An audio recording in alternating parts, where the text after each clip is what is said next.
Estamos de volta com o Gazeta Entrevista e neste terceiro bloco do programa eu recebo aqui a professora doutora em História Social, Flávia Aparecida Amaral, atualmente professora da Universidade Federal de Diamantina, no estado de Minas Gerais.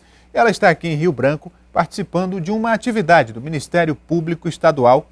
O Ministério Público tem um programa chamado Viver para Servir, que cuida do bem-estar dos funcionários, dos colaboradores, com várias atividades físicas, culturais, de lazer. E a professora Flávia Aparecida do Amaral está aqui para participar desse programa, fazendo uma palestra sobre arte e cultura oriental. Não é isso, professora? Boa noite. Boa noite. Tudo bem? Tudo bem. É exatamente isso. Com essa preocupação do Ministério Público em dar um tipo de abordagem diferente ao trabalho dos servidores, a nossa proposta, ela encontrou, então, esse objetivo, ela tem esse objetivo de trazer um pouco da arte oriental, especificamente a arte indiana, nas suas diversas manifestações, como uma forma de um olhar diferente, tanto para essas manifestações artísticas, quanto para as potencialidades do ser humano, que estão muito relacionadas, né? A arte oriental, ela tem essa característica que é diferente da arte ocidental. E essa palestra, oficina, qual o conteúdo, qual a atividade que esses servidores vão participar? Sim, vão ser desenvolvidos em 2 módulos essas atividades. Então, pela manhã, nós vamos começar abordando alguns aspectos fundamentais da parte musical. Em seguida, a parte pictórica, né? A gente vai falar um pouco da arte budista, da arte hinduísta e da arte islâmica da Índia, que muitas vezes quando a gente fala Índia, a gente tem aquela imagem já cristalizada apenas do hinduísmo, né? Dos deuses que têm vários braços, aqueles formatos que a gente está mais habituado a conhecer. Mas tem uma parte muito importante dessa arte, que é a arte islâmica também, da Índia. E nesses módulos vão ser apresentados tanto o conteúdo, digamos, mais teórico, né? Então, toda a questão da tradição, né? Porque é uma arte extremamente tradicional, ela tem uma forma, ela tem formatos específicos que têm que ser reproduzidos pelos artistas, quanto o outro lado disso, qual que é o significado dessas repetições, que tem a ver com valores universais e eternos, que na verdade estão dentro dos seres humanos. Então é uma arte que ela não é simplesmente voltada para a expressão de uma pessoa ou de um movimento artístico. Ela é uma arte voltada para valores universais. E esses valores, eles têm a ver com a sociedade como um todo e o ser humano em particular. De forma universal, a arte ela tem esse papel de despertar a dimensão do sentimento, né?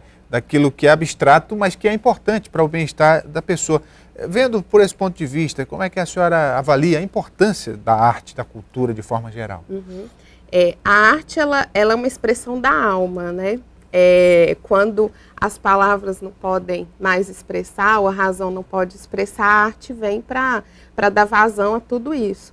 Então, de fato, a importância da arte é estar na sociedade sendo uma voz também, uma voz de expressão, uma voz de sentimento, uma voz de protesto, muitas vezes, né? Então, a arte, ela tem esse papel fundamental a ser exercido. E aí, você vê, é uma atividade de um programa do Ministério Público, que é o programa Viver para Servir, que traz para os servidores esse momento, essa oportunidade de ter contato com algo sublime, que é a arte, ainda mais a arte oriental. E quando a gente observa as manifestações artísticas lá do Oriente, em alguns momentos a gente percebe que a arte oriental, ela cruza, por exemplo, com a questão da espiritualidade, da religiosidade. Então são coisas que se tocam. Como é que a senhora vê essa interação entre arte e espírito, religião, cultura de forma geral? Você tocou no ponto fundamental, que é a linha condutora, inclusive, das apresentações e das oficinas. Essa arte indiana, essa arte oriental, mais especificamente a indiana, sobre a qual a gente vai falar, ela não existe sem a espiritualidade. Porém, espiritualidade não significa religião, né? A espiritualidade, ela é um aspecto do ser humano que tem a ver com a sua melhoria na sua própria condição humana, na sua superação, nos seus valores. E esse era um papel, por exemplo, no Ocidente, esse papel ele foi exercido pela filosofia antiga durante muitos séculos. Né? Nas várias escolas filosóficas da antiguidade, uma das mais importantes e mais conhecidas é a escola estoica, onde você tinha padrões de comportamento moral que eram considerados espirituais, mas não tem a ver com religião.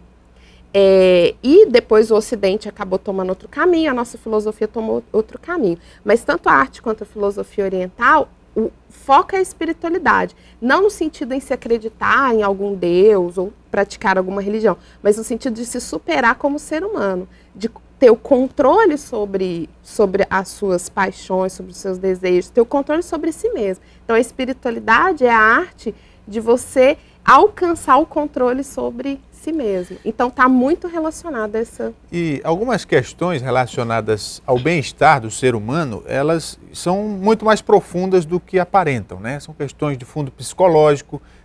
E a gente que vive numa sociedade pós-moderna, né, principalmente aqui no Ocidente, muito ligada à questão do consumismo, da materialidade, da rapidez com que as coisas acontecem na vida da gente, principalmente quem mora em cidades maiores. Enfim, o que eu quero dizer é o seguinte: a importância da arte no dia a dia das pessoas, no trabalho, na escola, na universidade, né, nos momentos de lazer, e que às vezes isso é negligenciado. Né? Exatamente. Você falando, eu me lembrei também do Jung, né, nosso famoso psicólogo, que dizia que a grande parte das neuroses ocidentais, elas começaram a acontecer exatamente quando houve essa ruptura do mundo ocidental com esses arquétipos, que são essas figuras universais que representam valores e representam diversas questões, e que quando nós nos descolamos desses arquétipos, nós começamos a desenvolver as neuroses modernas. Então, a arte, ela entra nesse aspecto, é o aspecto da cura emocional que o Jung falava, né? Nós começamos a negligenciar totalmente esse aspecto da vida e nos desconectamos desses arquétipos universais. Então, toda a teoria da cura junguiana, né, psicanalítica, está no retorno a esse contato com o inconsciente, que é onde estão esses arquétipos. E essa arte, que é a arte oriental, e mesmo a arte ocidental mais antiga, ela junta, né, ela faz com que você tenha contato com esses arquétipos. E mesmo a nossa arte ocidental, tendo se distanciado um pouco desses princípios, ela sim ocupa esse papel fundamental da cura psíquica. Então, a arte, ela tem esse papel. Né? A gente tem vários trabalhos desenvolvidos que é baseados na arte-terapia, musicoterapia. É isso que eu ia falar, porque hoje em dia se utiliza muito a arte como terapia para as curas de questões psicológicas, né? Tem a música, tem a dança, tem a pintura. E a senhora é cátedra no assunto, porque é professora universitária, doutora. E a ciência se utiliza cada vez mais disso e é, de fato, algo que funciona. Exatamente. Então, é o aspecto exatamente desse contato com alguma coisa que você não verbaliza, não racionaliza. Porque nós, por muitos séculos, temos batido na tecla da racionalidade, né?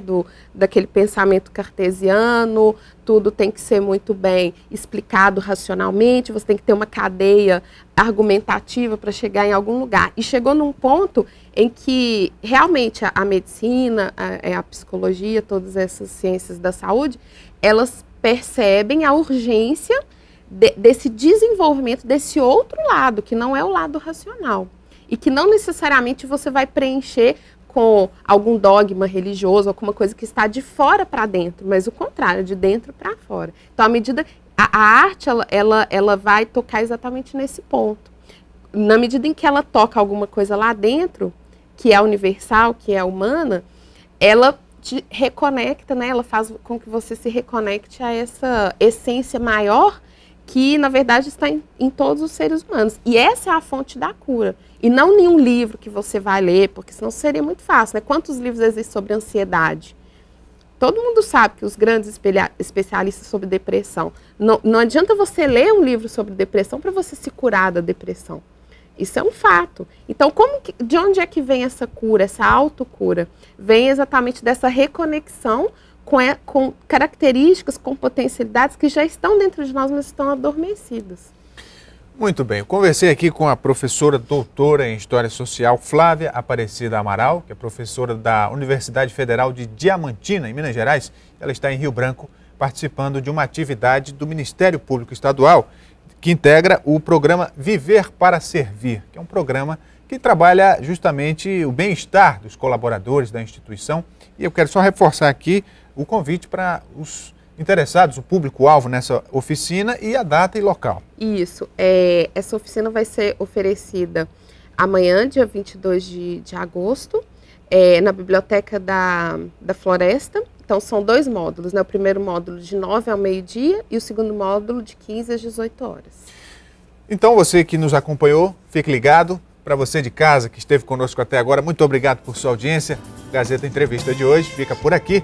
Um forte abraço e até a próxima terça-feira.